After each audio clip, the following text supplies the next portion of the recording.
नमस्कार चतुर्भाऊ, एवढा उदास का आहेस? नमस्कार अभिमन्यूजी. काय सांगू, मला वाटलं काही आणि झालं काही. काय झालं? सर्व काही ठीक आहे ना? मक्याचा बाजारभाव आणि माझ्या शेताची चमक पाहून असं वाटलं की यावेळी मी मुलाला इंग्रजी माध्यमाच्या शाळेत पाठवेन आणि माझ्या सायकलचे मोटरसायकलमध्ये रूपांतर करेन.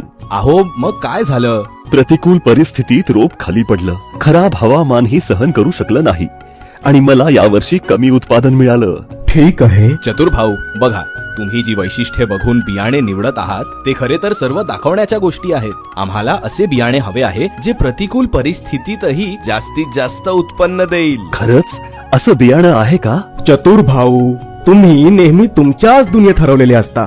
जरा बाहेर या आणि आमच्याकडेही बघा. आम्ही पायोनियर हायब्रिड मक्का बियाणे P3302 लावले आहे. बरं, त्यात काय विशेष आहे? अरे, तुला माहित नाही? P3302 हे भारताचे नंबर 1 संकरित मक्याचे बियाणे आहे, जे तुला देते प्रतिकूल परिस्थिती सहन करण्याची क्षमता, प्रतिकूल परिस्थितीतही उभे राहण्याची क्षमता.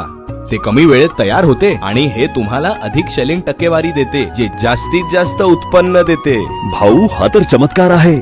P3302 हे पूर्णपणे अप्रतिम संकरित मका बियाणे आहे. तेव्हा चतुर्भाऊ, आता उशीर कशाला? या वर्षी सुद्धा मक्याचे बाजारभाव इतर पिकांच्या तुलनेत चांगले आहेत. त्याचा आपणही या वर्षी पुरेपूर फायदा घ्या. पायोनियर P3302 संकरित मक्का बियाणेसह प्रतिकूलतेशी घ्या टक्कर.